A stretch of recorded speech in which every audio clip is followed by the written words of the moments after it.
गुरुर्ब्रह्मा गुरुर्विष्णुः गुरुर्देवो महेश्वरः गुरुरेव परं ब्रह्म तस्मै श्री गुरवे नमः। तस्मै श्री गुरवे नमः।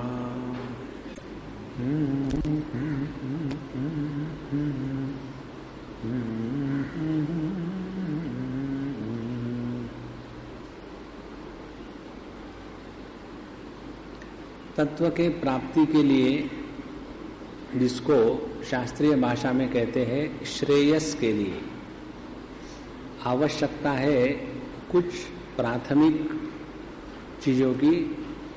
उसमें तो एक है श्रद्धा, जिससे हम सुन रहे हैं, जिस विषय के बारे में सुन रहे हैं, इन दोनों पर हमारे अंतःकरण में नितांत श्रद्धा होनी चाहिए।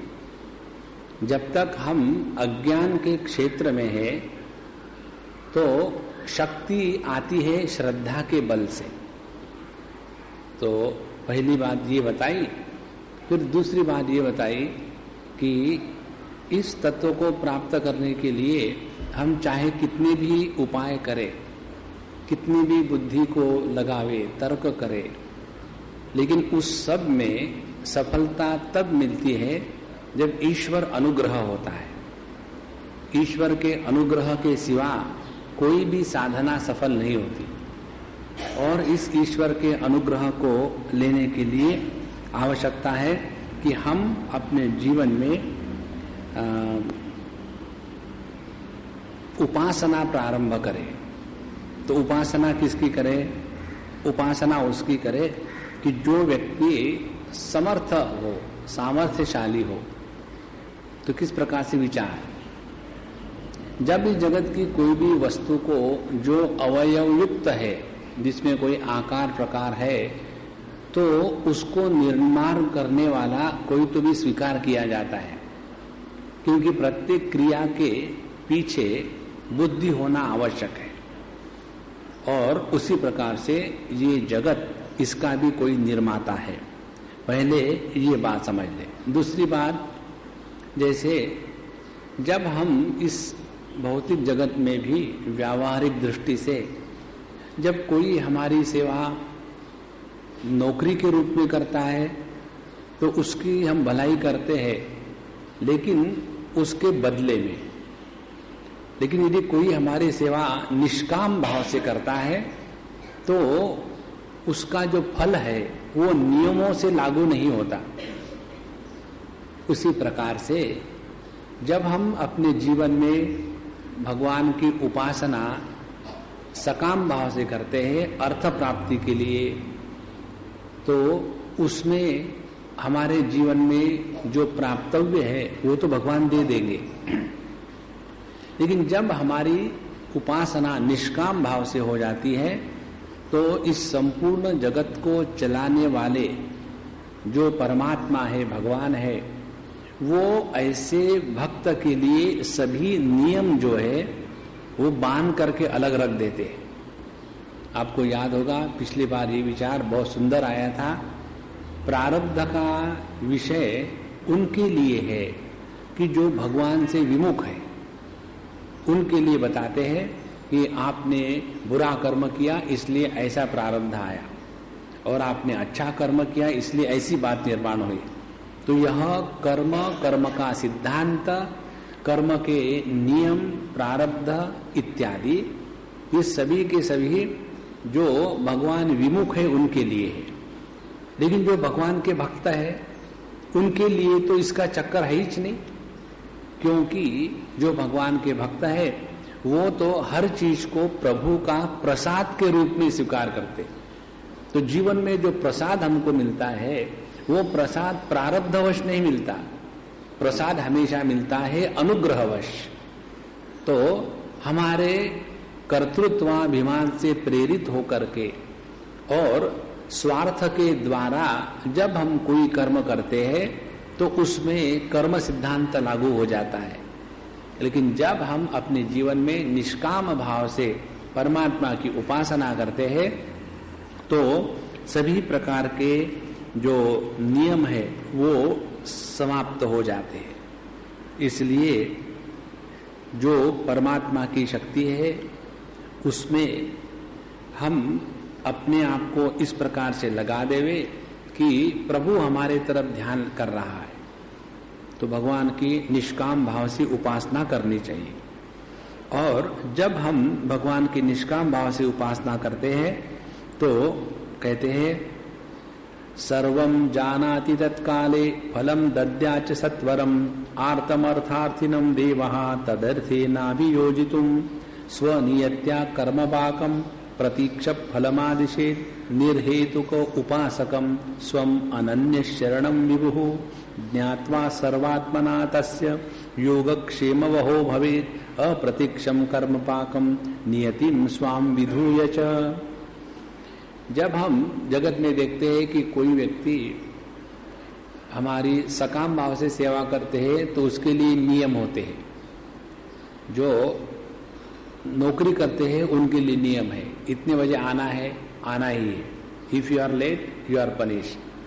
और हमारे आश्रम में जो काम करने वाले लोग हैं वो उसमें से कोई नौकरी करते हैं और कोई सेवा करते हैं। तो जो नौकरी करते हैं उनको तो हम डांट डपट के काम करवा लेते हैं, और जो सेवा करते हैं वो हमको डांटते हैं और हमको कुछ नहीं कह सकते उनको, क्योंकि वो नौकर तो है ही नहीं हमारे। तो जो सेवा करते हैं निष्काम भाव से, उसके बदले में कुछ पैसा इत्यादि नहीं लेते, तो उनके लिए काहे के नियम। उसी प्रकार से जो भगवान के निष्काम भाव से उपासना करते हैं तो कहते हैं निर्हेतुकम उपासकम। जो निर्हेतुक उपासक है उसका योगक्षेम भगवान देखते हैं और उसके लिए अप्रतीक्षम कर्मपाकम नियतिम। जो भगवान के संकल्प है, भगवान के सिद्धांत है, जो कर्म जब परिपक्व हो जाएगा तब उसका कर्म फल मिलेगा, इस सभी के सभी जो नियम है वो भगवान इकट्ठे करके रख देते हैं, क्योंकि ये जो उपासक है ये निर्हेतुक है, निष्काम है। और तत्साधनम संप्रसाद्य द्रुतम संयोजयेत् फले एतदेव महेशत्वम स्वातंत्र्यम महतंतु यत। और भगवान की यही महेशता है, यही श्रेष्ठता है, यही सामर्थ्य है कि जो अपने सभी नियमों को नियंत्रित करने में स्वतंत्र है, समर्थ है। और इसीलिए ऐसा जो निर्हेतुक उपासक है उसके लिए किसी भी प्रकार का प्रारब्ध इत्यादि बीच में नहीं आता। प्रारब्ध नियतिर्वापि महेश विमुखम भवेत् एतन्मुकंडुक तनये अत्यंतम ईश्वर तत्परे। तो यह प्रारब्ध नियति कर्म के सिद्धांत ये तो भगवान के विमुख है, उन्हीं के लिए है। इसीलिए उसका सिद्धांत क्या निकला, कहते हैं सर्वै ज्ञातम महेशस्य नियत्यारब्ध लंघनम अत्र उपपत्तिन्ते वक्षे शृणु प्राण प्रिय इतम। यद्यपि ये प्रारब्ध के सिद्धांत इत्यादि इनका उल्लंघन करना असंभव है, और फिर भी जब भगवान चाहते हैं तो यह नहीं होता, क्योंकि ये केवल पुरुषार्थहीन लोगों के लिए है। अच्छा, प्रारब्ध को जीतने के लिए अनेक प्रकार है। एक तो है जैसे कहते हैं प्राणायाम के द्वारा प्रारब्ध पर विजय प्राप्त हो सकता है और व्यक्ति सुख दुख से परे हो जाता है। प्राणायाम से प्रारब्ध पर कैसा विजय प्राप्त होगा, ये जब श्लोक हम पढ़ रहे थे तो हमारे दिमाग में यही विचार आया था कि आदमी प्राणायाम कर रहा है, प्रारब्ध पर कैसे विजय प्राप्त करेगा। तो उससे ये निकला विचार के मंथन के बाद, जब व्यक्ति प्राणायाम तत्पर रहता है तब उसका मन एकाग्र रहता है, उसका मन अपने स्थूल देह इंद्रिय इससे उपरत हो जाता है। और जब हमारा मन देह इंद्रिय से उपरत हो गया तो देह इंद्रिय को प्रारब्ध के प्रबलता से जो सुख दुख प्राप्त होने हैं वो सुख दुख के कारण यह प्राणायामी सुखी दुखी नहीं होता। इस प्रकार से प्राणायाम के द्वारा भी प्रारब्ध पर विजय प्राप्त करी जाती है। और जो व्यक्ति पुरुषार्थहीन है वह तो हमेशा प्रारब्ध के द्वारा ही दुखी होते हैं। और यह जो परमात्मा की शक्ति है, नियति स्यात् ईश शक्ति ही संकल्पैक स्वरूपिणी सत्य संकल्प एवेशो अनुल्लंघ्या ही अत एवसा। और भगवान की जो संकल्प शक्ति है, जिसको लेकर के ये संपूर्ण जगत चल रहा है, ये अनुल्लंघ है, उसको कोई पार नहीं किया कर सकता है। और ऐसी ये जो परमात्मा की शक्ति है, यह कुंठिता सापि भवति परमेश परायणे अकुंठितापि भवति यतः सा तादृशी भवे। हालांकि यह जो सिद्धांत है ये कुंठित नहीं हो सकता, क्योंकि सबके लिए लागू है, लेकिन परमेश परायणे, लेकिन जो भगवान के भक्त है उन पर ये लागू नहीं होता।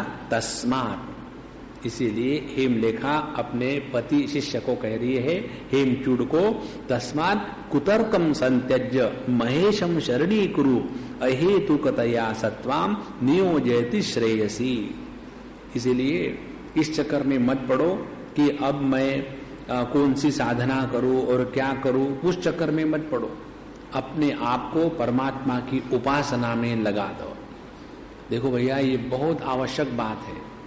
जब व्यक्ति के जीवन में परमात्मा की उपासना का अभाव होता है तो व्यक्ति सब कुछ करेगा, सफलता भी पाएगा, लेकिन भगवान से दूर जाता जाएगा।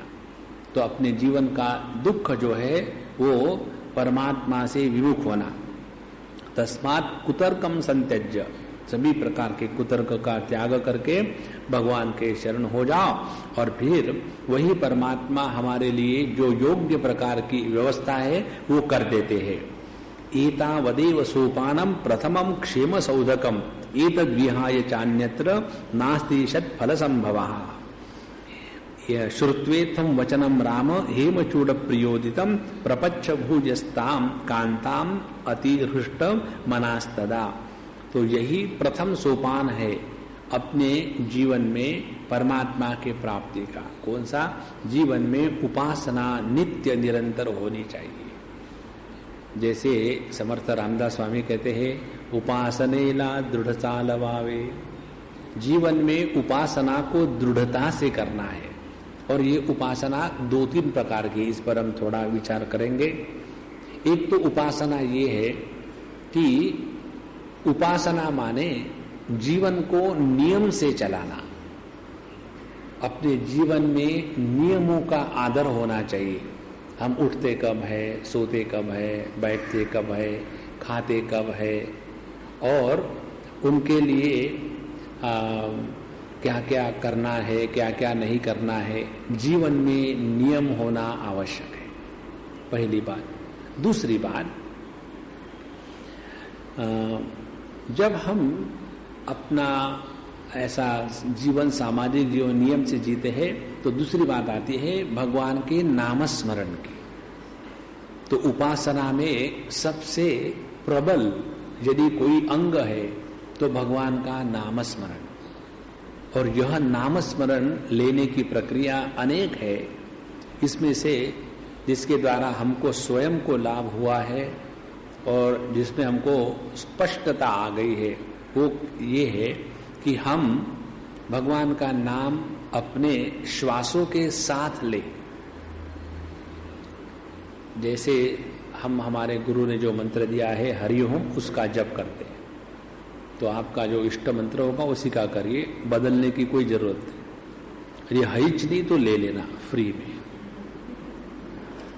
तो जब हम श्वास अंदर लेते हैं उस समय हरि एक शब्द का उच्चारण करें, और जब श्वास बाहर फेंकते हैं उस समय ओम शब्द का उच्चारण करें। तो यह जब नित्य निरंतर होता रहेगा, पहले अटपटा लगेगा, नहीं बनेगा, लेकिन धीरे धीरे हो जाता है। थोड़ा विश्वास रखे और थोड़ा धैर्य, धीरज, सबूरी, पेशेंस रखे, हो जाता है। ये करने से बात ये हो जाती है कि हमारी जो स्थूल देह है, यह स्थूल देह और मन, इनको एकत्र रखने वाली प्राण शक्ति है।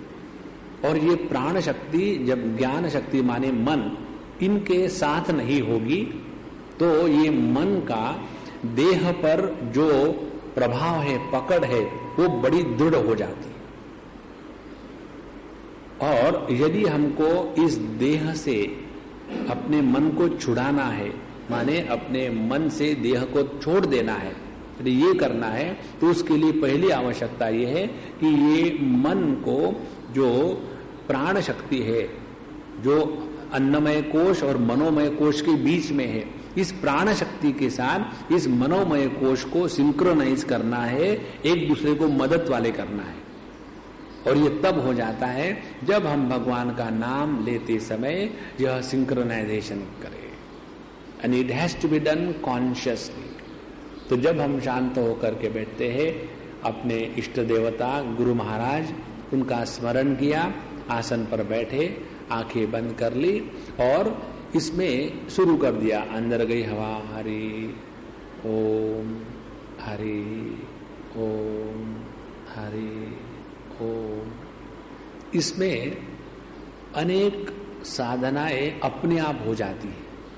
पहली साधना, जो हमारा मन भटकते रहता है ध्यान करते समय, उस मन का भटकना बंद हो जाएगा। क्यों? अब उस मन को हमने एक एक वृत्ति में हरि, दूसरे वृत्ति में ओम, ये दो विषय दे दिए हैं। मन का भटकना माने क्या? जब मन में अनेक विषयों को प्रवेश मिलता है, उसको कहते हैं मन का भटकना।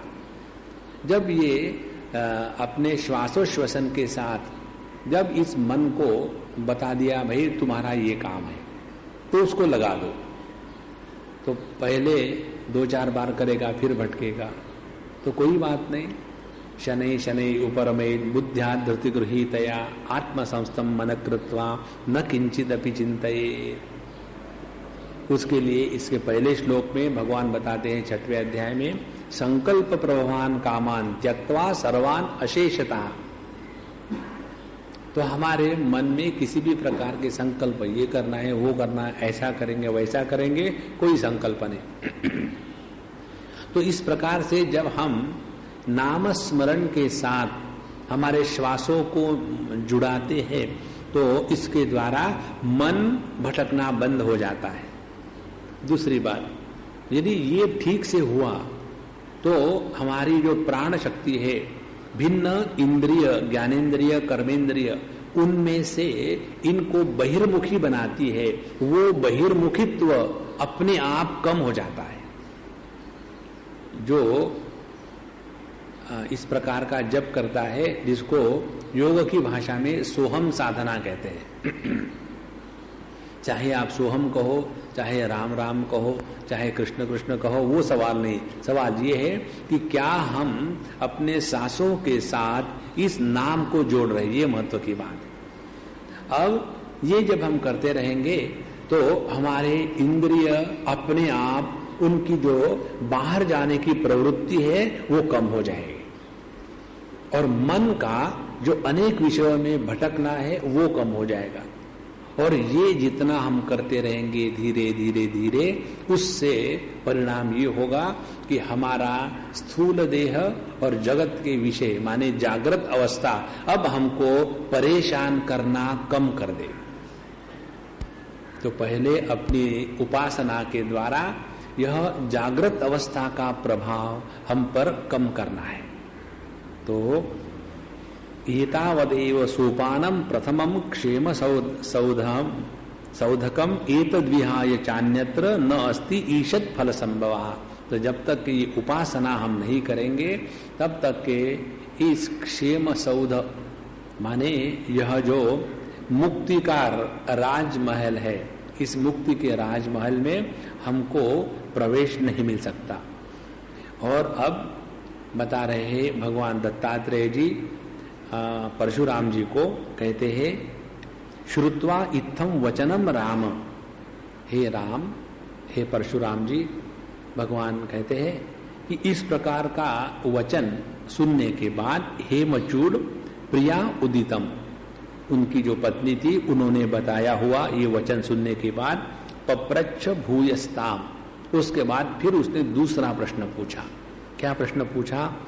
कांता पूछा, कहते हैं प्रिय महेश्वरम ब्रूहि यहा शरण्यो भवेन मम सर्वकर्ता स्वतंत्रात्मा यत् शक्त्या नियतम जगत तम विष्णु आहुः केचित् शिव गणेश्वरम यथा तथा सूर्य नृसिंहादिम बुद्धम सुगतमेव च अर्हंतम वासुदेवं च प्राणम सोमम च पावकम कर्म प्रधानम अणवः इत्यादि बहुधा जगुः। अब जो आपने कहा कि जो ईश्वर है महेश्वर है उसकी उपासना उसका नाम लेते रहो श्वासोश्वासन के साथ, लेकिन मुझे ये प्रॉब्लम आ जाता है कि कौन है ईश्वर, कौन है भगवान, क्योंकि उसके बारे में अनेक बातें हमने सुनी है। तो मेरा शरण्य कौन है, मैं किसकी शरण जाऊं, क्योंकि जो सर्वकर्ता है स्वतंत्र आत्मा है जिसने ये जगत का निर्माण किया है नियंत्रण कर रहा है उसके बारे में कोई कहते हैं वो विष्णु है। तम विष्णु प्राहु आहुः केचित् शिव केचित् गणेश्वरम। तो कोई कहते हैं कि इस जगत का नियंत्रण करने वाला विष्णु है, कोई कहते हैं शिव है, कोई कहते हैं गणेश जी है। आपने हर एक के अथर्व शीर्ष सुने होंगे। शिव जी का अथर्व शीर्ष है, गणेश जी का अथर्व शीर्ष है, देवी का अथर्व शीर्ष है, और हर एक अथर्व शीर्ष में बताते हैं कि तुम ही सब कुछ हो, बाकी तुम्हारे नौकर है। तो इसीलिए हम बड़े कंफ्यूज हो जाते हैं कि कौन है ये महेश्वर, शिव है या विष्णु है या गणेश जी है या सूर्य है या नृसिंह भगवान है या बुद्ध है या सुगत है या अरहंत। अरहंत माने जो जैनियों के है देवता वो, या वासुदेव है कि प्राण है हिरण्यगर्भ, कि चंद्रमा है कि अग्नि है कि कर्म है कि प्रधान माने प्रकृति है कि अणुरेणु है, पता नहीं। इसके बारे में इतने सारे विचार है और हम तो वैसे ही कंफ्यूज है और कंफ्यूज हो जाते। तो जगत कारणम रूपम वही विचित्रम मत भेदिदम तत्र क्व ईश्वर बुद्धिस्तु कर्तव्या तत्समीरय। तो जगत का कारण इस प्रकार से भिन्न भिन्न मतों के अनुसार भिन्न भिन्न रूप से प्रतिपादित किया गया है, और प्रत्येक मत अपने ही मत को स्वीकार करता है और दूसरे मतों का तिरस्कार करता है, और इसीलिए हम बड़े कंफ्यूज में हो जाते हैं कि ईश्वर बुद्धि तत्र कर्तव्या। तो किस में हम ईश्वर बुद्धि करके उसकी उपासना करें, तत्समीरय, वो मुझे ठीक से बताओ। नहीं एतद् विदितम किंचित भवेदिति ही निश्चयः यतः स भगवान व्याघ्रपादा दृष्टपरावरः अतस्ते योषितोप्येवं ज्ञानमेतद् विराजते ब्रूहि में श्रद्धानाय प्रियामृत प्रभाषिणी।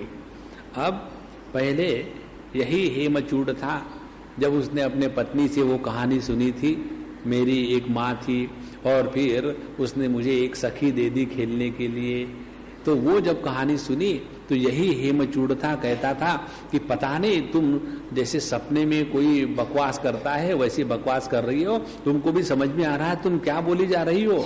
अब वही पति अपने पत्नी को उपदेश संबोधित करता है, कहते हैं कि मुझे तो ऐसा निश्चय है कि जगत की ऐसी कोई भी वस्तु नहीं जो तुमको मालूम नहीं, क्योंकि तुम जो भगवान व्याघ्रपाद थे उनकी शिष्या हो और उन्होंने तुमको सब बताया है, और इसीलिए ज्ञानम एतद् विराजते।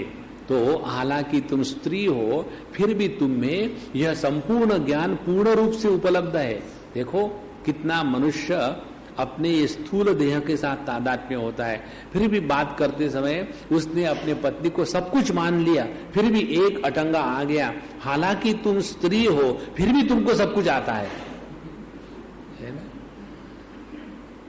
और ब्रूहि में श्रद्धानाय, मुझ में श्रद्धा है तुम्हारे प्रति, इसीलिए मुझे बताओ। प्रिया अमृत प्रभाषिणी, तुम्हारे वचन अमृत समान है, बहुत मीठे हैं, इसीलिए हे मेरी प्यारी पत्नी मुझे ये सब बताओ कि किस ईश्वर की हम उपासना करें, विष्णु की करें, राम की करें, कृष्ण की करें इत्यादि। पृष्ठवैवं सा हेमलेखा प्रियेण प्राहर्षिता नाथ ते संप्रवक्ष्यामि शृणीश्वर विनिर्णयम्। इस प्रकार से जब पूछा गया तो हेमलेखा बहुत खुश हो गई कि अब ये प्रश्न जरा कुछ काम की कर रहा है, अन्यथा खामों की बकवास कर रहे थे। और नाथ ते संप्रवक्ष्यामि, हे नाथ मैं तुमको ठीक से बताती हूँ ईश्वर निर्णय, ईश्वर के बारे में निर्णय कि हमको किसकी उपासना करनी है। देखो ये छोटी छोटी बातें होती है और इसको न समझने के कारण हम अपने जीवन को बहुत उपासना में लगाते हैं लेकिन लाभ कुछ नहीं होता। इसमें प्रथम अध्याय भगवत गीता का, उसमें हमने विचार विस्तार से बताया है। उसमें हम सबके घरों में एक तो होती है कुल देवता, और विशेष करके स्त्रियां जब शादी करके दूसरे घरों में जाती है तो पहले घर की कुल देवता भिन्न और फिर हर एक की इष्ट देवता भिन्न होती है, और विवाह करके जब दूसरे घर में गई वहां की कुल देवता भिन्न है। तो एक जगह की कुल देवता है नरसिंह भगवान और दूसरी जगह की है रेणुका देवी। अब सवाल ये आता है अब मैं किसको पूजा करूं, लेकिन मेरे इष्ट तो भगवान कृष्ण है। तो मन में अब तीनों को लेकर के संदेह झगड़े शुरू हो गए। इसीलिए पता नहीं ये करूं या वो करूं, वो करूं या ये करूं। इसलिए उपासना में किसी भी प्रकार का संदेह नहीं होना चाहिए। इसलिए यहां बताते हैं कि जब हम भगवान की उपासना करते हैं तो वो ईश्वर कौन है इसके बारे में हमारे मन में स्पष्टता होनी चाहिए कि, और ये मैं तुमको अब विस्तार से बताने जा रहा हूं, ठीक से सुनो। ईश्वरो ही जगज्जाल प्रलयोत्पादक कृत भवेत्, स विष्णु स शिवो धाता स सूर्य सोम एव च, स एव सर्वथा सर्वः सर्वैरपि निरूपितः, न शिवो नापि विष्णुर्वा न धाता नान्य एव च। दो श्लोकों में, पहले श्लोक में जो बताया दूसरे में उसको काट दिया, और यही है विचार बताने की प्रक्रिया। कहते हैं यह जो ईश्वर है, ईश्वर ही जगत जाल प्रलय उत्पादकृत। ईश्वर कौन है? जो इस जगत के जंजाल को निर्माण करने वाला, उसका पालन करने वाला और उसका संहार करने वाला जो है वो ईश्वर है। और वही ईश्वर स एव विष्णु हो, वही ईश्वर विष्णु कहलाते हैं, वही ईश्वर शिव कहलाते हैं, वही ईश्वर धाता माने ब्रह्मा जी कहलाते हैं, वही सूर्य है, वही चंद्र है। और स एव सर्वथा सर्वः, और वही ईश्वर सब कुछ बना है। और सर्वै ही अपि निरूपितः, और प्रत्येक नाम से, प्रत्येक रूप से, फिर चाहे विष्णु कहो, ब्रह्मा कहो, शिव कहो, जो भी कहो, वो सभी नामों से उसी ईश्वर का निरूपण हो रहा है। लेकिन असली बात मालूम है क्या है? न स शिवः। असली बात यह है कि उसके दृष्टि से देखो तो उसमें कोई भेद नहीं है। तो दो दृष्टियां हो गई। ये बात भगवत गीता के 9वें अध्याय में आती है। भगवान वहां बताते हैं कि मया ततमिदं सर्वं जगद अव्यक्त मूर्तिना मस्थानि सर्वभूतानि न चाहम तेषु अवस्थितः न च मस्थानि भूतानि पश्य मे योगमैश्वरम। ये दो दृष्टियां है। इन दो दृष्टियों स्पष्ट ज्ञान होना माने साधना के पथ पर हम ठीक से चल पड़े। यदि इन दो वस्तुओं का ठीक से ज्ञान नहीं होगा तो हमारी कल्पना होगी कि हम निकले हैं तीर्थ यात्रा पर, लेकिन असल में हम जॉगिंग कर रहे हैं, बाकी कुछ नहीं कर रहे। यहां से गए, वहां से आए, वहां से गए, वहां से आए, पहुंचेंगे कहीं नहीं। जैसे जॉगर कहीं नहीं पहुंचते, इसीलिए जिन्होंने जीवन में केवल जॉगिंग किया है उनका नाम जोग हो जाता है। जो मराठियों में एक टाइटल है ना, जोग, पूरा लाइफ जिन्होंने जॉगिंग में किया है वो जोग। तो दो दृष्टियां समझ ले। जब हम सापेक्षता से परमात्मा का दर्शन करने का प्रयत्न करते हैं तो उसमें एक प्रॉब्लम ये आ जाती है कि चूंकि मैं अपने आप को परिच्छिन्न समझता हूं, तो जो भगवान को देखना है, भगवान को देखते समय मेरी परिच्छिन्नता की दृष्टि की संपूर्ण रूप से तिरस्कृति नहीं हुई। मैंने अपने सापेक्षता का पूर्ण तिरस्कार नहीं किया है। इसीलिए वहां मैं जो भगवान के द्वारा गवर्न जीव हूं और ईश्वर सबको निर्माण करने वाला। ध्यान से सुनना, जो मैं जीव हूं वो भगवान के बारे में केवल कल्पना कर सकता हूं, क्योंकि मेरा ज्ञान का इंस्ट्रूमेंट क्या है, मेरा ज्ञान का उपकरण है मन, और मैं इस संपूर्ण जगत को केवल मन के ही माध्यम से जानता हूं।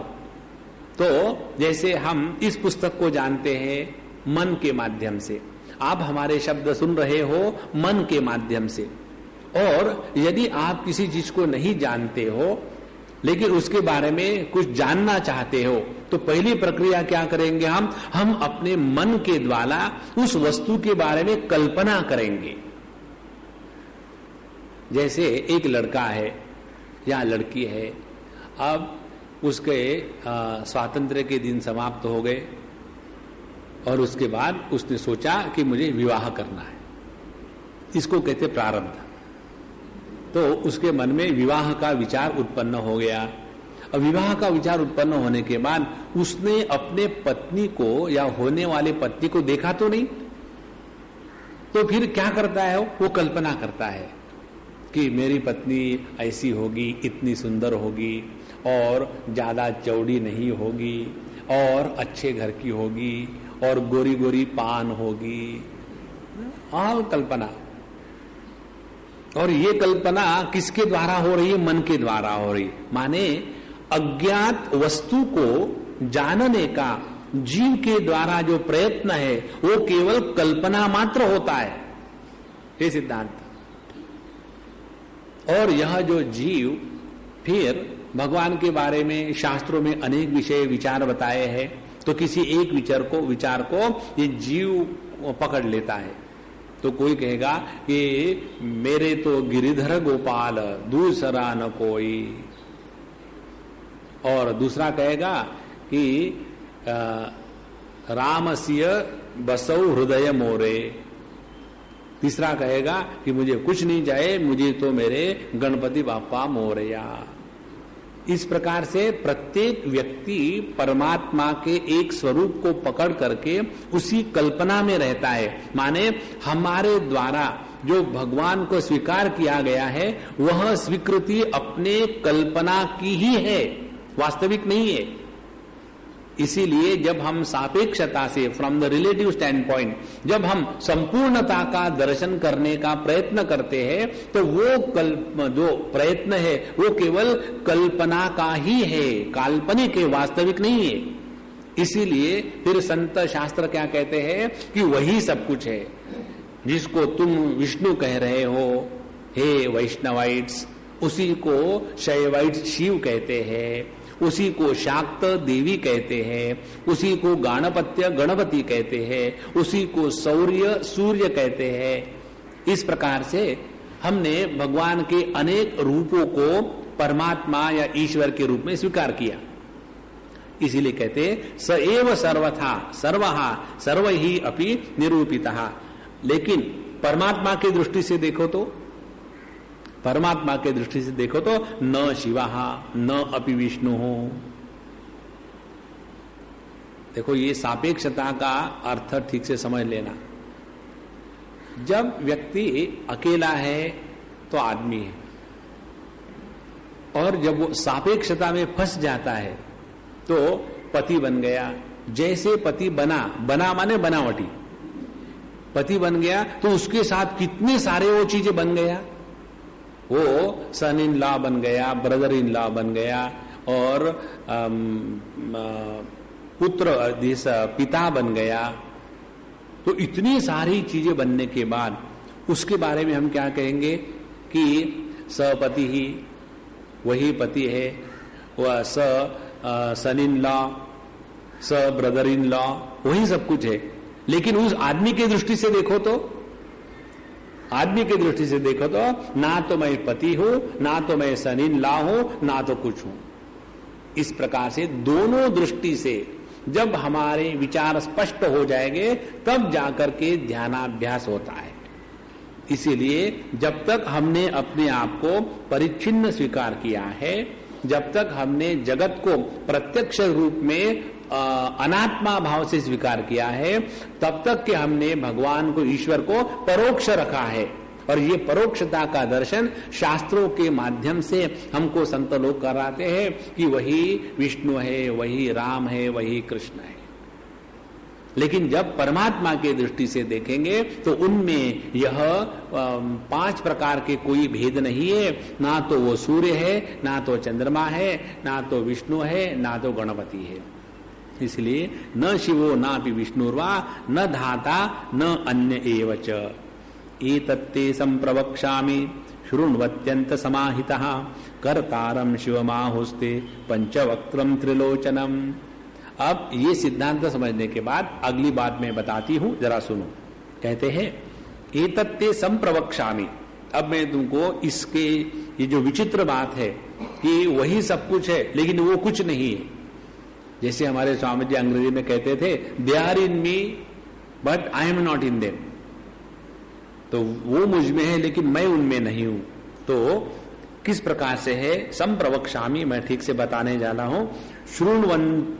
शृण्वत अंतः समाहितः। सो इसको शृणु, एकदम मन को समाहित करके सुनो। अंतः समाहितः शृणु, अपने मन को इधर उधर भटकने मत दो। क्या कहते हैं? कर्तारम शिवम आहुहु ते। जो शैव उपासक है वो कहते हैं कि यह जो ईश्वर है, जो जगत का निर्माण करने वाला, पालन करने वाला, संहार करने वाला है, वह शिव है। और कौन सा शिव? पंचवक्त्रम त्रिलोचनम। वो उस परमात्मा की, ईश्वर की, जिसने ये जगत को निर्माण किया है, उनकी वो पूजा इस रूप में करते हैं कि वो पंचवक्त्र त्रिनयन शिवजी है। और फिर कहते हैं सकर्ता घटकर्तेव चेतना स शरीर कहा लोके भी चेतन कर्ता स शरीरो ही दृश्यते। इसके बाद का जो विचार है अत्यंत सूक्ष्म है। ये विचार आपको कहीं नहीं मिलेगा, बहुत ही अच्छा है और जानना आवश्यक है। कहते हैं लोके अपि, हमने जगत में भी देखा है, कर्ता जो कोई भी कार्य कर रहा है उस कर्ता के 2 लक्षण होते हैं। कौन से? एक चेतना, कर्ता हमेशा चैतन्य होता है, और दूसरा सशरीर कहा, और उसका शरीर होता है। इसीलिए हमारे भगवत गीता में 18वें अध्याय में बताते हैं अधिष्ठानम तथा कर्ता करणम च पृथक विधम विविधाश्च पृथक चेष्टा दैवम चैवात्र पंचमम। किसी भी कर्म करने में शरीर का होना और जो कर्ता है वो कर्ता चेतन होना आवश्यक है। तो जब हम बताते हैं कि इस जगत का निर्माण करने वाला ईश्वर, जिसको शैव पंचवक्त्र त्रिनयन इस रूप में स्वीकार करते हैं, तो क्यों करते हैं? क्योंकि कोई भी जो कर्ता होता है वो कर्ता चैतन्य युक्त और सशरीरी होता है। पहला सिद्धांत। सो चैतन्यमय देहेन सर्वान अभिमतान सृजेत। और यह जो आगे चला गया, लोके भी चेतन कर्ता शरीरो ही दृश्यते अशरीरो अचेतनो वा न कर्ता क्वचित इक्षिता। तो कहीं भी अशरीरी, शरीर रहित और जड़ कर्ता नहीं दिखने को मिलता है। तत्र मुख्यम ही कर्तृत्वम चेतनस्य एव संभवेत। देयरफॉर कर्तृत्वाभिमान हमेशा चेतन के साथ होता है। इसीलिए पत्थर, ईंट, उनमें कोई कर्तृत्वाभिमान नहीं। तो जहां चेतना है वहीं कर्तृत्व है। कर्तृत्वम चेतनस्य एव संभवेत। यतः स्वप्नेषु अयम जीवः हित्वा स्थूलम शरीरम चैतन्यमय देहेन सर्वान अभिमतान सृजेत।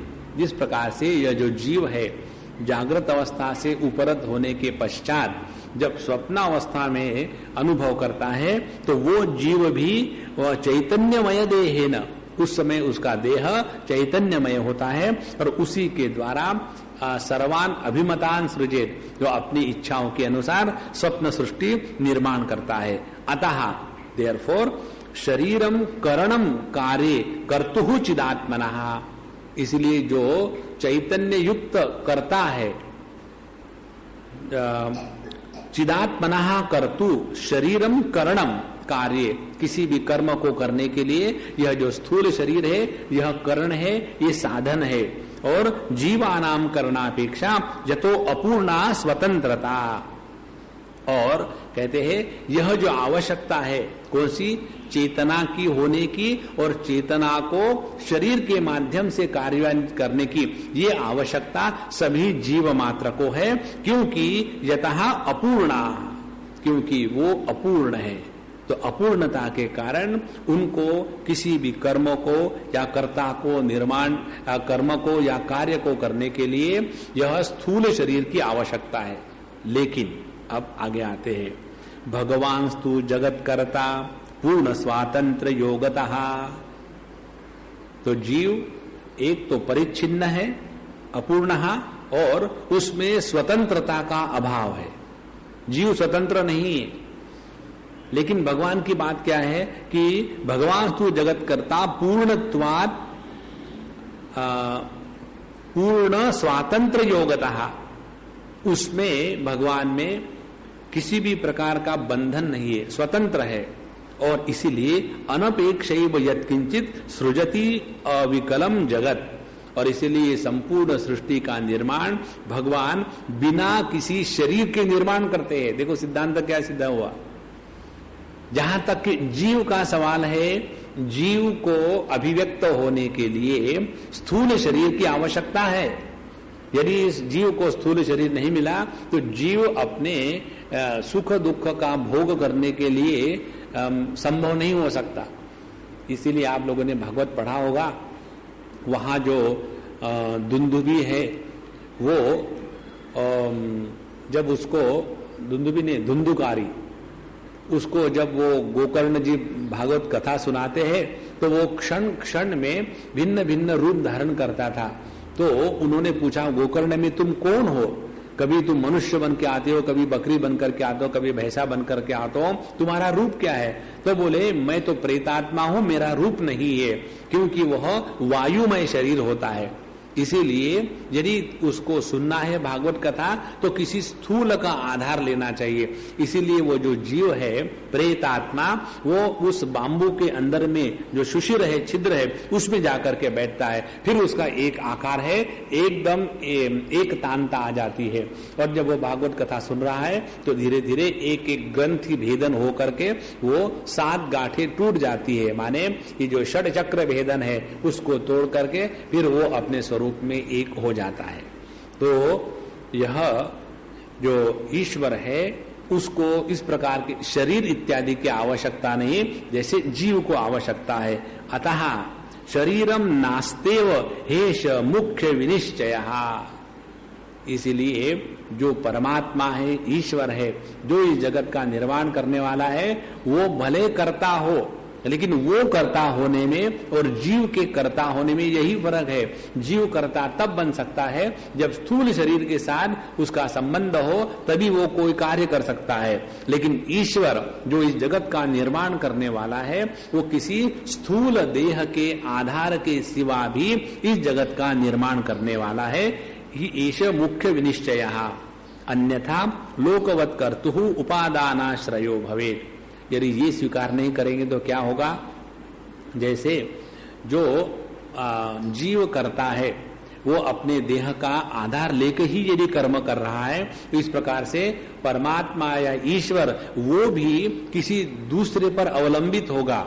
और यदि वो दूसरे पर अवलंबित होगा तो वो स्वतंत्र कहाँ है? परमात्मा पर अवलंबी नहीं है। और इसीलिए तथा च देश कालादि कारण प्रजयेजुतः जगत सृजन महेशानो जीव एव भवेत् तथा। और फिर यही जो ईश्वर है, ये देश काल इत्यादि सबके बंधन में आकर के वो महेश्वर को भी जीव भाव प्राप्त होगा। और इसीलिए ये जो महेश है, परमेश्वर है, जगत का निर्माण करने वाला है, उसका अपना कोई देह इत्यादि नहीं है। जगत सृष्टि पुरापि च सिद्धि तत्सर्व कर्तृत्व विहतम स्यान्न संशयः। इसीलिए यह जो भगवान है, इस सृष्टि के पहले भी किसी भी सामग्री को स्वीकार नहीं करता। यदि उसको स्वीकार किया जाए तो उसकी ईश्वरता नष्ट हो जाएगी और वो जो सर्वकर्तृत्व है, सर्वज्ञ है, वो भी समाप्त हो गया। इसीलिए अब हिमलेखा बता रही अपने पति शिष्य को कि अतः देहादि अनपेक्ष जगत सृजेत नास्ति तस्मा स्थूल देहो वस्तुतः प्राणवल्लभ। हे प्राणवल्लभ, हे मेरे पति, इसीलिए ईश्वर वो है कि जो किसी एक प्रकार के स्थूल देह में बंधा नहीं गया, जो किसी एक प्रकार के स्थूल देह में बंधा नहीं गया, वो सभी स्थूल देह धारण कर सकता है। देखो, आवश्यकता ये समझने की है, जो पहले विरोधाभास आया था वो यहां निराकरण हो गया। तो जो पहले कहा उन्होंने कि वही विष्णु है, वही शिव है, वही ब्रह्मा है, वही सब कुछ है, और फिर कहा असल में देखा जाए तो वो कुछ भी नहीं। तो ये जो विरोधाभास, इसलिए उसका अपना विशेष ऐसा कोई शरीर नहीं है, और इसीलिए सभी शरीरों में वो मात्र है, और वही एक परमात्मा विष्णु का रूप लेकर के पालन करता है, ब्रह्मा का रूप लेकर के सृजन करता है, और रुद्र का रूप लेकर के संहार करता है। इसीलिए तस्मात् नास्ति स्थूल देहो वस्तुतः प्राणवल्लभः पररूपे यदेहेस्मिन् मुह्यन्ति स्थूल बुद्धया। लेकिन सवाल यह आ जाता है, जो स्थूल बुद्धि है, स्थूल बुद्धि का तात्पर्य है कि जिनकी बुद्धि स्थूल देह को लेकर ही चलती है, उनको कहते स्थूल बुद्धि। इसके बारे में मुझे हमेशा एक चीज याद आती, स्थूल बुद्धि सूक्ष्म बुद्धि को लेकर के। हम वृंदावन में थे और वहाँ जितने भी लोग आते हैं सभी हिंदी भाषी है, अंग्रेजी बोलने वाले बम्बई में ही है, वृंदावन में सभी हिंदी गांव की भाषा बोलने वाले हैं। तो सब लोग बैठे हुए थे, एक अम्मा आई, मारवाड़ी अम्मा। आने के बाद स्थूल देह आकर के स्वामी जी के सामने बैठी। वहाँ के उनके सामने बैठने के बाद कहती है, महात्मा जी आप लोग तो स्थूल बुद्धि हो, आपको तो सब समझ में आता है, और हम लोग तो सूक्ष्म बुद्धि है, हमको क्या समझ में आता है ना? तो स्थूल बुद्धि का तात्पर्य है जब हमारी बुद्धि स्थूल देह को विषय बना करके अगला चिंतन करती है, उसको कहते हैं स्थूल बुद्धि। तो पररूपे अदेहे अस्मिन् मुह्यन्ति स्थूल बुद्धयः, जिनकी बुद्धि स्थूल देह में अटक गई है, ऐसे व्यक्ति परमात्मा के निर्गुण निराकार को समझने में सक्षम नहीं होते।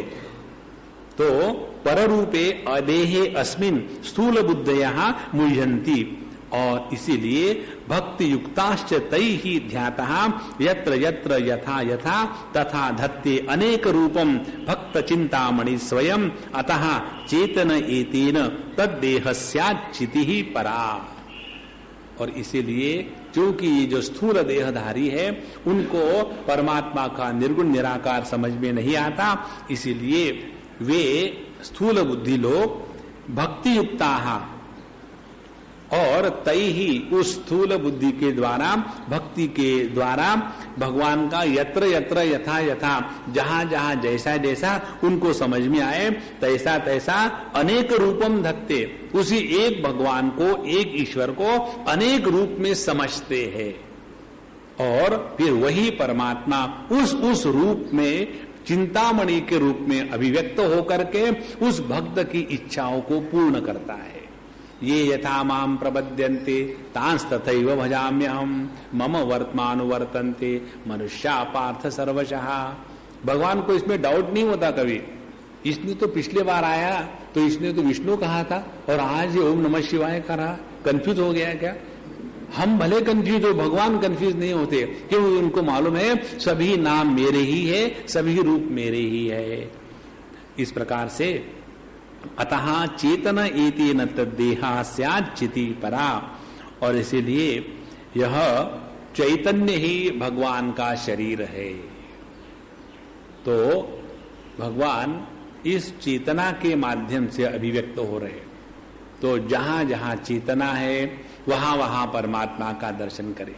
श्रीमद् भागवत में विचार आता है, जो व्यक्ति अनेक प्रकार की भक्ति करते हैं, जैसे पूजा अर्चा, उसके बाद फूल पोथी, वो सब ठीक है, करनी ही चाहिए। अनेक प्रकार की प्रदक्षिणा करना, और उपवास करना, एक ही बार 3 टाइम का खा लेना, उपवास का अर्थ यही है, दूसरा कुछ नहीं। तो ये जो करते वो सब ठीक है, लेकिन जो मनुष्य के रूप में या प्राणी के रूप में, चैतन्य के रूप में उनके सामने परमात्मा जब आते हैं, उनका जब ये तिरस्कार करते हैं, तो पहली कितनी भी उन्होंने पूजा पोथी करी हो उसका कोई मतलब नहीं। बहुत बहुत आवश्यक बात है। देखो, भक्ति का तात्पर्य ये है, हमारे भगवान कृष्ण कहते हैं भगवद गीता में, यस्मान्नो द्विजते लोकः लोकान्नो द्विजते च यः हर्षामर्ष भयोद्वेगैः मुक्तः यस् च मे प्रियः। जो किसी के भी कारण उद्वेग को प्राप्त नहीं होता और जिसके कारण दूसरे उद्वेग को प्राप्त नहीं होते, तो ऐसा जो है वो मेरा भक्त है।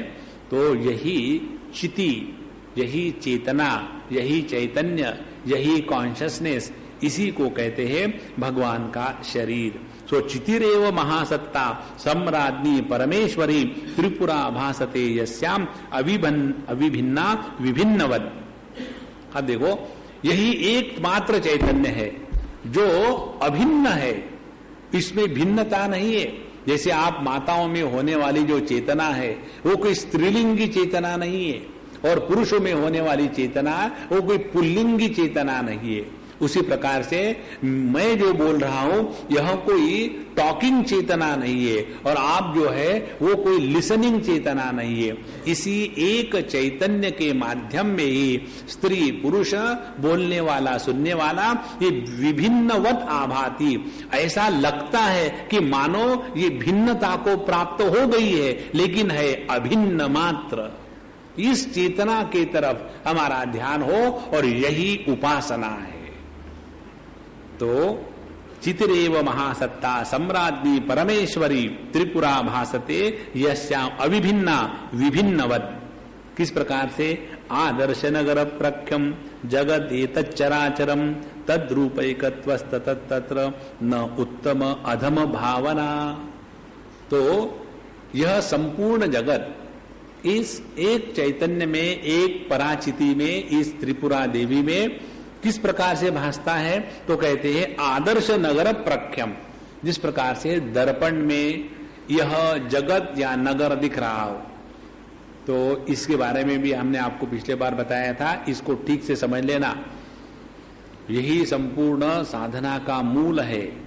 जिस प्रकार से दर्पण का वही सरफेस चारों तरफ है, पृष्ठभाग, और वही पृष्ठभाग कहीं पानी बनता है, कहीं अग्नि, कहीं जड़, कहीं चेतन, कहीं क्रिया, कहीं ज्ञान, कहीं आनंद, कहीं दुख। वही एक जो सरफेस है उस आईने का, दर्पण का, वही अनेकता के रूप में अभिव्यक्त हो रहा है। उसी प्रकार से केवल एकमात्र चैतन्य, पर उसी में ये अनेक भेद दिख रहे, स्त्री का, पुरुष का, जो बूढ़ा है या जवान है, ज्ञानी है या अज्ञानी है, पशु है या पक्षी है, चेतन है या जड़ है, ये सभी के सभी भेद इस एक जो चिति का दर्पण है उस दर्पण में दिख रहे हैं। और इसमें इसीलिए उत्तम अधम भावना नहीं करनी चाहिए। ये सिद्धांत को लेकर के हमारी माउली ने जो वारकरी पंथ या संप्रदाय बनाया है, उसका ये सिद्धांत है। क्योंकि उसमें ब्राह्मण, क्षत्रिय, वैश्य, शूद्र यह भेद तब होगे जब हमारी दृष्टि उपाधि पर, शरीर पर होगी। लेकिन जब हमारी दृष्टि इस एक चैतन्य पर है जो ब्राह्मण के माध्यम से ज्ञान के रूप में अभिव्यक्त हो रहा है, जो क्षत्रिय के माध्यम से कर्म के रूप में अभिव्यक्त हो रहा है, जो वैश्य के माध्यम से स्वार्थ प्रेरित कर्म के बारे में उपलब्ध हो रहा है, और जो शूद्र के माध्यम से केवल सेवा के रूप में उपलब्ध हो रहा है, वह तो एक ही है। तो वहां जिसका ध्यान है उसके जीवन में उत्तम अधम भाव लेकर के कोई भेद निर्माण नहीं होगा।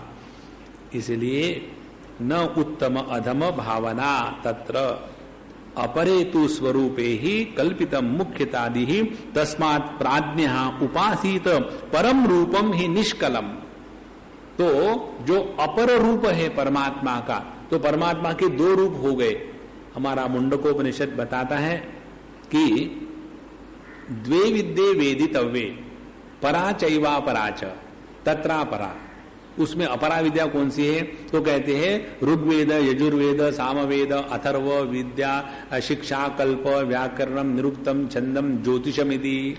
तो चार वेद और षडांग इसको मिलकर के अपर विद्या का क्षेत्र है। अपर विद्या का क्षेत्र माने जहां कार्य कारण भाव और सापेक्षता का साम्राज्य है, वो हो गया अपर विद्या। फिर जितना कर्म उपासना है ये सब अपर विद्या में आ जाते हैं।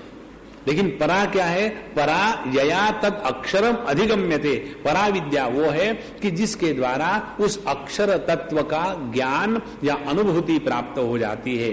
और इसलिए अपरेतु स्वरूपे, जो ईश्वर का जो अपर स्वरूप है, उसी में यह विष्णु या कृष्ण या शिव जी या गणेश जी ये भेद दिखते हैं। अपरेतु स्वरूपे ही कल्पितम मुख्यदारी। और ये सभी के सभी भेद तब तक है जब तक हम अपने बुद्धि के माध्यम से जगत को देख रहे हैं।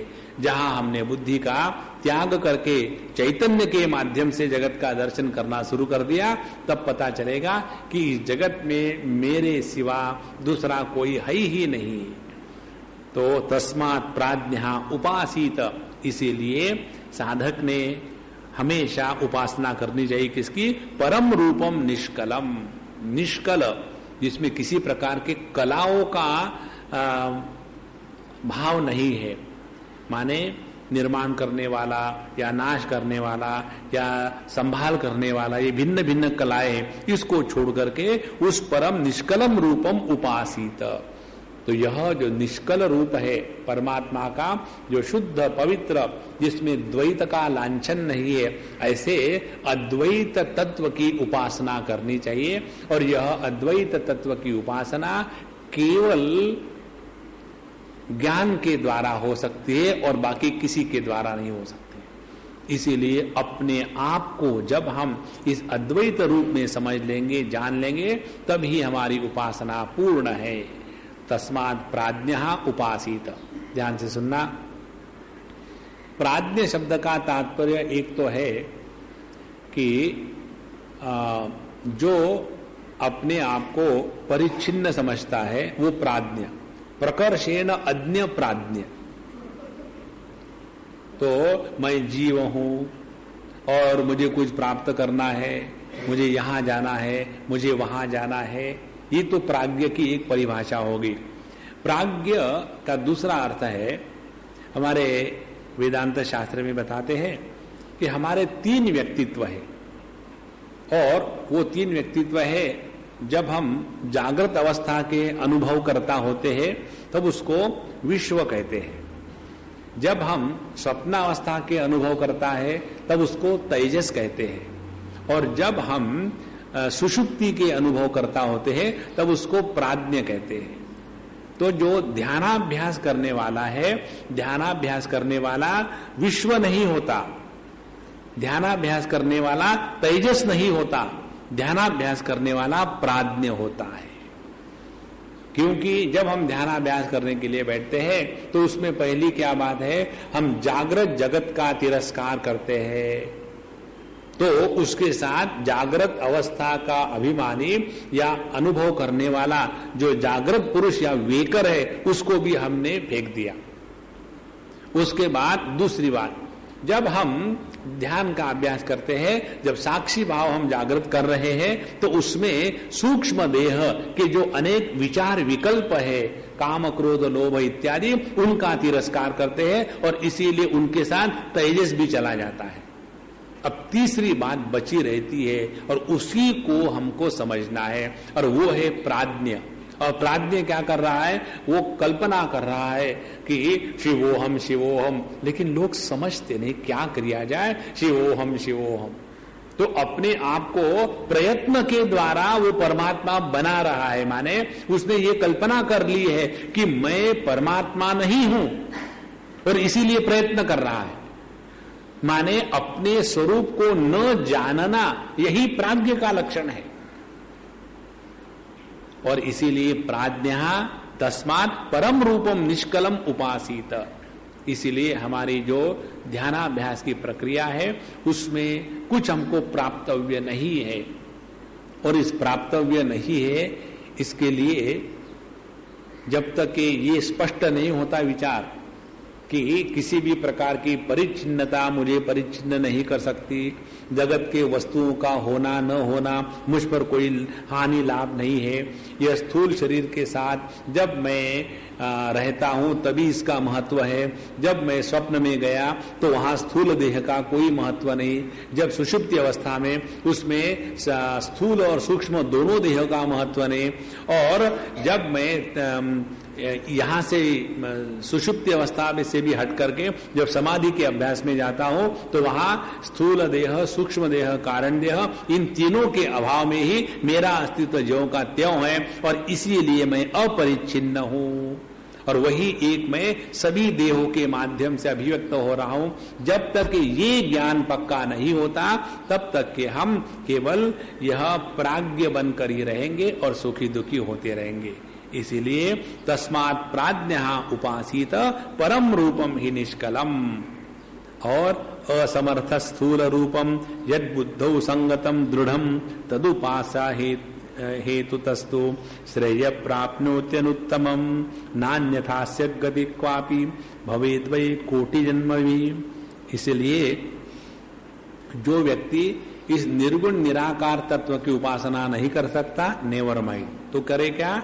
असमर्थ, जो इस निर्गुण निराकार रूप की सोहम भावना से, साधना से अपने स्वरूप को जान करके नाम स्मरण का अपने श्वासोश्वसन के साथ एकत्रीकरण करके जो नहीं कर सकता, ऐसा जो असमर्थ है, स्थूल रूपम, वो भगवान के कोई एक स्थूल रूप को, विग्रह को ले ले और अपनी उपासना शुरू करे, और उसके द्वारा धीरे धीरे मन, अंतःकरण, बुद्धि शांत हो जाएगी, और फिर उसमें हमको ये सब चीजें पता चलेगी। और इसके सिवा कहते हैं न अन्य अथास्य गति ही क्वापि भवेद कोटि जन्म भी। जब तक कि ये उपासना हम नहीं करेंगे तब तक के कुछ भी नहीं हो सकता है, चाहे हजारों जन्म हम करें। ध्यान से सुनना, इस उपासना का इतना महत्व क्यों है? इस उपासना का इतना महत्व इसलिए है, जब तक हमारे जीवन में जगत के वस्तु, व्यक्ति, कर्तृत्वाभिमान और कर्म, इनका महत्व है, तब तक के हम जड़ता में फंसे हुए हैं। क्योंकि जगत की वस्तु, उसको लेने वाले कर्म, कर्म को करने वाला कर्तृत्वाभिमान, उसके लिए प्रयत्न और जगत के वस्तुओं की लाभ हानि, इस सभी का सभी केवल जड़त्व का साम्राज्य है।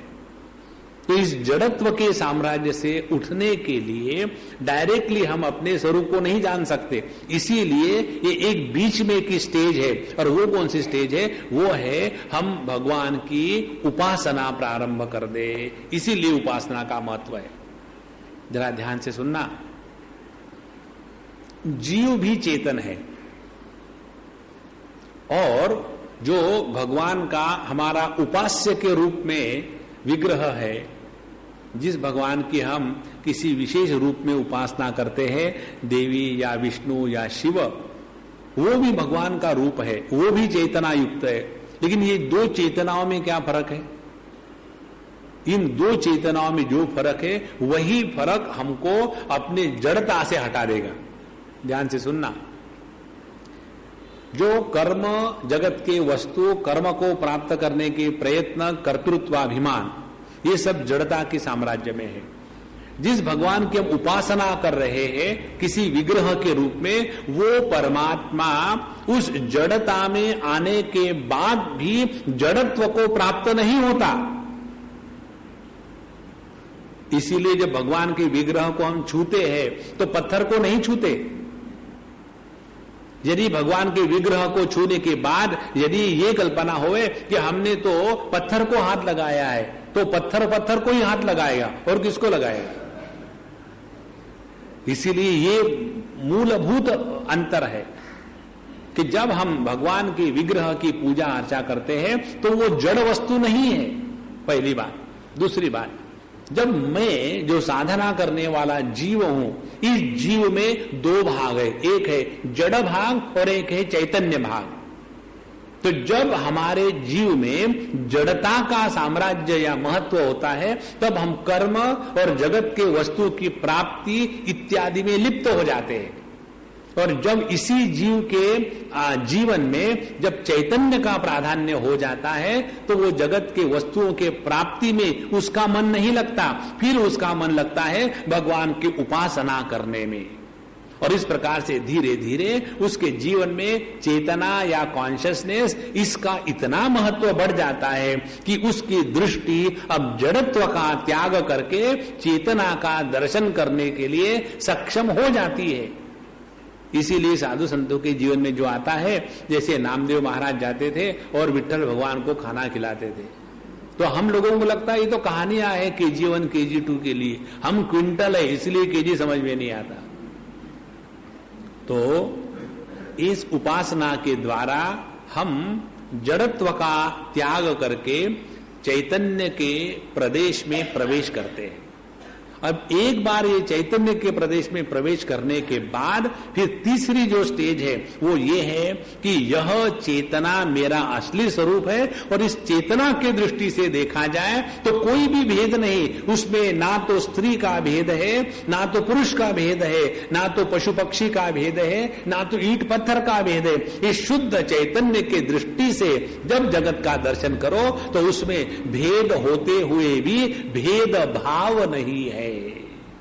ये महत्व की बात है। इसलिए अपने जीवन में उपासना का होना अत्यंत आवश्यक है। जो लोग उपासना नहीं करते, केवल वेदांत की ही बात कर रहे हैं और हृदय अभी पिघला नहीं है, उपासना के द्वारा अपना जो हृदय कठिन होता है वो पिघल जाता है। और जब हृदय पिघल जाता है तभी वहां परमात्मा के दर्शन की क्षमता हो जाती है। इस प्रकार से हमने 7वां अध्याय समाप्त कर दिया। अब 8वें अध्याय में विषय आता है, एवं प्रियवच श्रुत्वा ज्ञात्वा तत्वं महेशितुः त्रैपुरं चिन्मयं हेम लेखा वाक्येन निश्चितम् आश्वस्तचित्तस्त्रिपुरां गुणरूपां महेश्वरीं ज्ञात्वा गुरुभ्य परमां माहेश्वर्य विभावितः तामेक भावानुगतः हेमचूडो भवदृढ़म् एवं परोपासनेन व्यतीयुकेऽपि मासकाः त्रिपुरा परमेशानि प्रसादम् अकरोद्धृतिः विषयान् विमुखं चित्तम् विचार परमं बभौ। बहुत सुंदर बात है। कहते हैं कि इस प्रकार से प्रियवचः श्रुत्वा, जब हेमचूड ने अपनी पत्नी हेमलेखा के यह अत्यंत प्रिय वचन सुने तो सुनने के बाद उसने फिर भगवान के बारे में निर्णय समझ लिया और निर्णय समझने के बाद महेश्वरी जो त्रिपुरा देवी है उनकी उपासना करी। और उपासना कितनी, केपी मासकाहा, अनेक सालों तक महीनों तक उन्होंने उपासना करी। और उसके उपासना के कारण क्या हुआ, ध्यान से सुनना। यदि ये हमारे जीवन में हुआ तो हमने उपासना की है, अन्यथा हम उपासना कर रहे हैं दिल बहलाने के लिए, गालिब ख्याल अच्छा है, वास्तविक नहीं। तो हमारी उपासना सफल हुई या नहीं हुई इसका प्रमाण पत्र क्या है, तो कहते हैं कि त्रिपुरा परमेशानि प्रसादमकरोद्धृति विषयान् विमुखम चित्तम विचार परमं बभौ। दो बातें हो जाती है। एक, विषयान् विमुखम चित्तम, जगत के किसी भी विषय में आप मन नहीं रमता, और यह जगत के विषयों से मन का जो उपराम है ये फ्रस्ट्रेशन से नहीं है, ये डिप्रेशन से नहीं है, ये डिजेक्शन से नहीं है, ये स्वाभाविक है। इसीलिए तुलसीदास जी के ये वचन हमको हमेशा याद आते हैं। वो अपने रामचरितमानस में कहते हैं कि धर्मते बिरति जोगते ज्ञाना ज्ञान मोक्ष पद वेद बखाना। कहते हैं धर्म माने उपासना। यदि हम अपने जीवन में कर्म और उपासना दोनों को मिलकर के धर्म कहते हैं, ये दोनों का यदि योग्य प्रकार से अनुष्ठान करें, धर्म ते विरति, अंतःकरण में जगत के बारे में वैराग्य का आना अवश्य है। और यदि अपने हृदय में जगत के बारे में वैराग्य उत्पन्न नहीं होता तो समझ लेना अभी हमको और काफी धक्के खाने हैं। जब तक के जगत में सत्य बुद्धि है तभी तब जगत के बारे में विचार आते हैं। अब देखो हमारे मन में अपने परछाया के बारे में कितनी बार विचार आते हैं। कितने बार हमने अपनी परछाया को देखा होगा, कभी नहीं आते। क्यों? कि उसको हमने सत्यत्व का स्थान दिया ही नहीं है।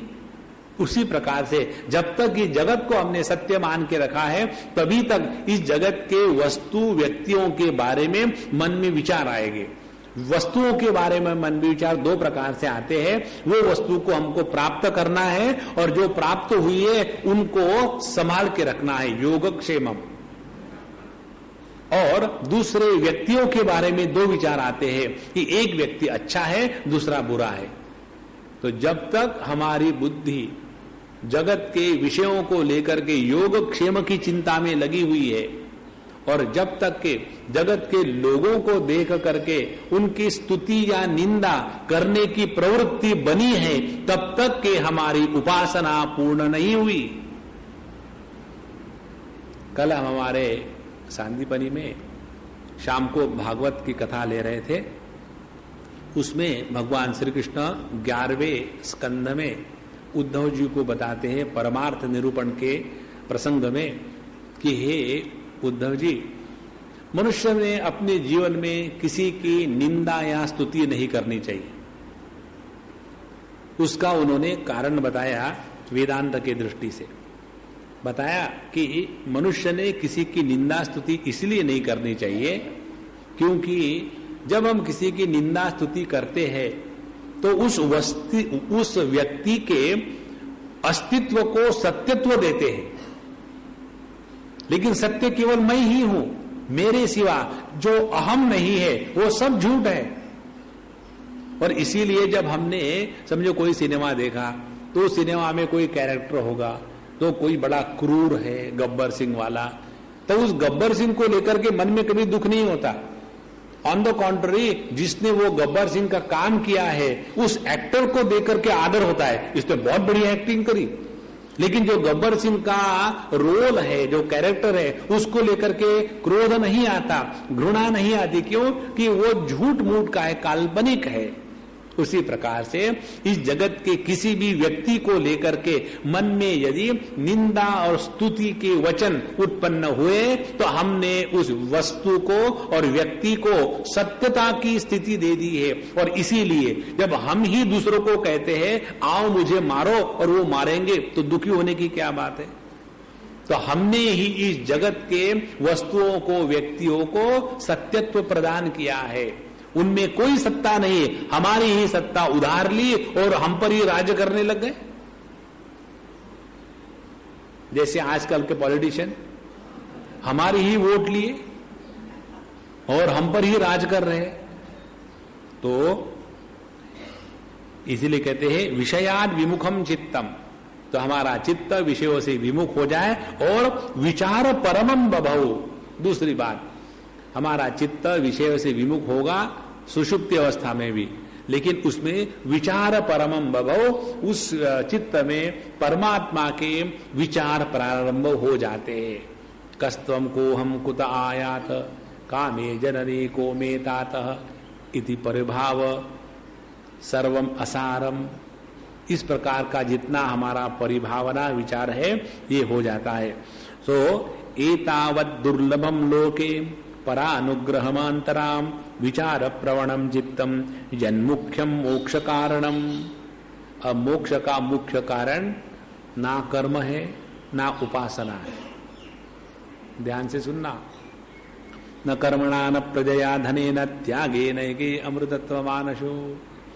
तो पहले कर्म किया, कर्म से ऊपर उठे, उपासना करी। तो उपासना में ही फंसना नहीं है। उपासना की परिपूर्णता होती है जब हमारा चित्त विषयों से उपरत हो गया और मन में तत्व जिज्ञासा जागृत हो गई। यदि अंतःकरण में तत्व जिज्ञासा जागृत हो गई तो हमारी उपासना सफल हुई।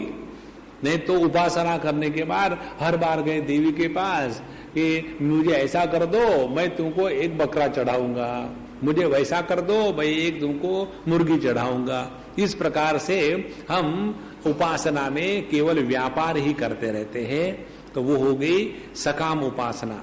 तो विचार प्रवणम चित्तम यन मुख्यम मोक्ष कारणम, तो जो चित्त विचार करता है तत्व का वही मोक्ष को प्राप्त कर सकता है। राम यावन्न जायेत विचार परमम मनः न तावत् श्रेयसा योगः उपायानाम शतैः क्वचित्। इसलिए हे राम, हे परशुराम जी, जब तक के हमारा मन विचार परमम जाए न जाए, जब तक हमारा मन उस विचारों के प्रति नहीं जाता, तब तक के अनेक प्रकार की कोई भी साधना करो आप, उससे कुछ नहीं होने वाला। और ये बहुत आवश्यक बात है। जो लोग योगाभ्यास इत्यादि करते हैं, उनके योगाभ्यास में ध्यान मूल रूप से जड़त्व में चले जाता है। जैसे बताते हैं चित्तवृत्ति निरोधः योगः, तो चित्तवृत्ति के निरोध में ही हम यदि फंसे रहेंगे तो पूरा जीवन बर्बाद हो जाएगा। एक बात समझ लेना संतो, चित्तवृत्ति के निरोध में परेशान होने की कोई आवश्यकता नहीं।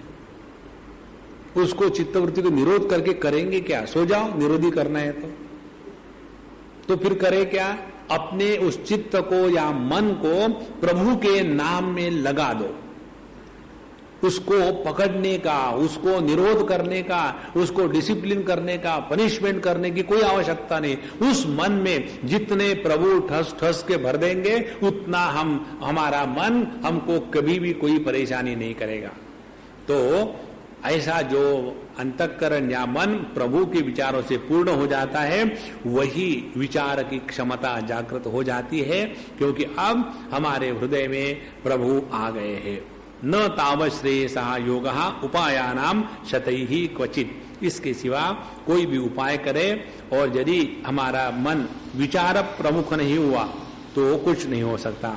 अथ भूयस्य कश्चित् दिने रहसि वैतया संगत प्रिया तंतम विचार परमानसः आयान्तं स्वनिकेतं तं दूरात् कान्तं ददर्शसाम् उत्थाय तं समानीय श्वासने विनिवेश्य च पाद प्रक्षालनाद्यैस्तं पूजयित्वा यथाविधि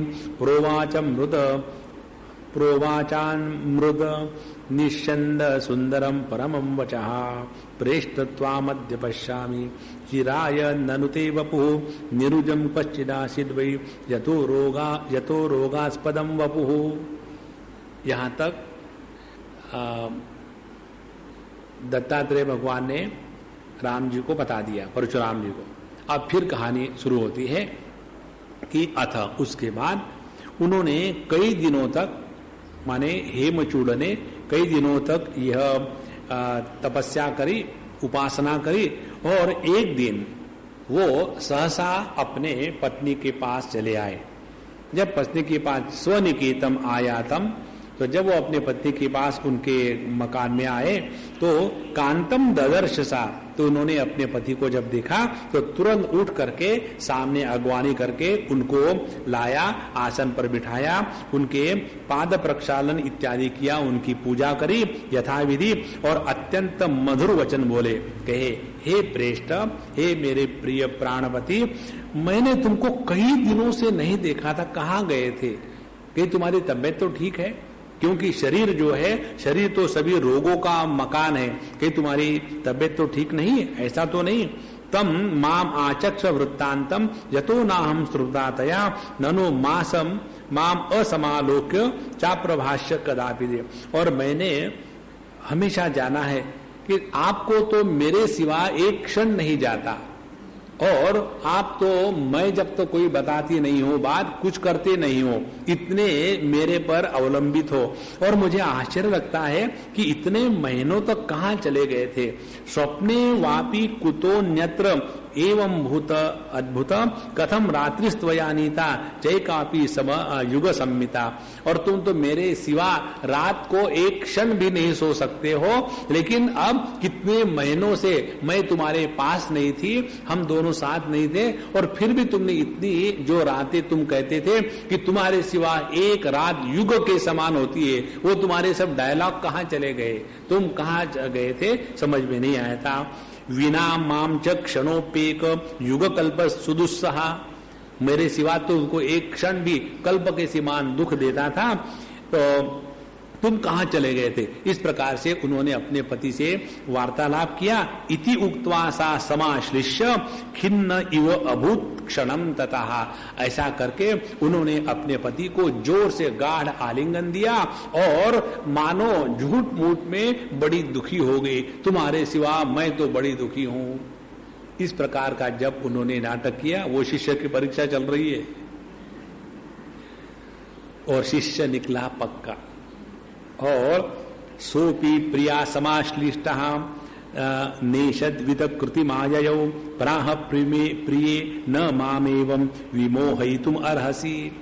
उसने भी अपने पत्नी का जोर से आलिंगन किया, लेकिन कहा कि हे पत्नी, अब तुम मुझे नहीं फंसा सकती, अब मैं किसी भी विकार का शिकार नहीं हो सकता, अब मुझे तुम इस प्रकार के मोह में डालने का प्रयत्न मत करो, और अब मेरे मन से मोह निकल गया है तो क्यों तुम ला रही हो, अब इस चीज को छोड़ो, चलो काम की बातें करते हैं। और ज्ञाता मयासी सुदृढ़म नास्ति ते शोक कारणम परावरज्ञाम त्वं धीरा मोहस्त्वाम वै कथम स्पृशेत। ध्यान से सुनना, वो कहते हैं कि आप मुझे आलिंगन देकर के कह रही हो कि देखो नाथ, तुम्हारे सिवा इतने दिन मैंने कैसे काटे, मुझे बड़ा दुख हो रहा है, तो आप मुझे बुद्धू मत बनाओ, क्योंकि आप कौन है, परावराज्ञा, आप तो ज्ञानी हो, और ज्ञानी व्यक्ति वो होता है जो कभी भी दुख को प्राप्त नहीं होता। और यदि ज्ञानी व्यक्ति दुख बता रहा है तो वो नाटक कर रहा है, वो असली नहीं है। इसीलिए हे मलेखा, तुम मुझे इस प्रकार से मोह में नहीं डाल सकती, क्योंकि मोहस्त्वाम वही कथम स्पृशेत, तुमको तो मोह स्पर्श नहीं कर सकता, इसीलिए तुम दुखी नहीं हो सकते। और तत्वाम प्रष्टु समायातो यद्वद वक्ष्यामि संशृणु यत् प्राक सवृतम कथितम तस्फुटम में समीरय। अब मैं तुम्हारे पास इसलिए आया हूं कि पिछले बार जो तुमने मुझे कहानी बताई थी, वो कहानी मुझे समझ में नहीं आई थी, मैंने तुम्हारी बहुत मजाक उड़ाई थी, और उस मजाक के बाद काफी डांट भी पड़ी थी और अनेक प्रकार के उपदेश हुए। अब मेरा मन पूर्ण शांत हो गया है, अब मुझे जगत के वस्तु व्यक्ति कोई विकार नहीं दे रहे हैं। अब मैं इस इच्छा से आया हूं, वो जो आपने कहानी बताई थी उस कहानी का अर्थ मुझे बताओ। और इस प्रकार से वह हे मलेखा अपने पति का इस प्रकार का रूप देकर के बहुत सुखी हो गई। सो त्वया प्रष्टुम समायातो यत्तद् वक्ष्यामि संशृणु यत् प्राक् स्ववृत्तम कथितम तस्फुटम में समीरय। का सा ते जननी प्रोक्ता सखी वा तत्पतिश्चकः तत्पुत्राद्या अपि चके मम वाते क्व संवद न तन्मया सुविदितम न तन्मन्ये मृषोदितम किंतु त्वया निगदितम व्यपदेशेन सर्वथा तद्विविच्य प्रकथय यथा ज्ञासे त्वहं स्फुटम अहम त्वाम सुप्रसन्नोस्मि छिंदी में हृदय संशयम। तुमने जो कहा था कि तुम्हारी कोई एक माँ थी और फिर उन्होंने तुमको एक सखी दी, और वो सखी जो थी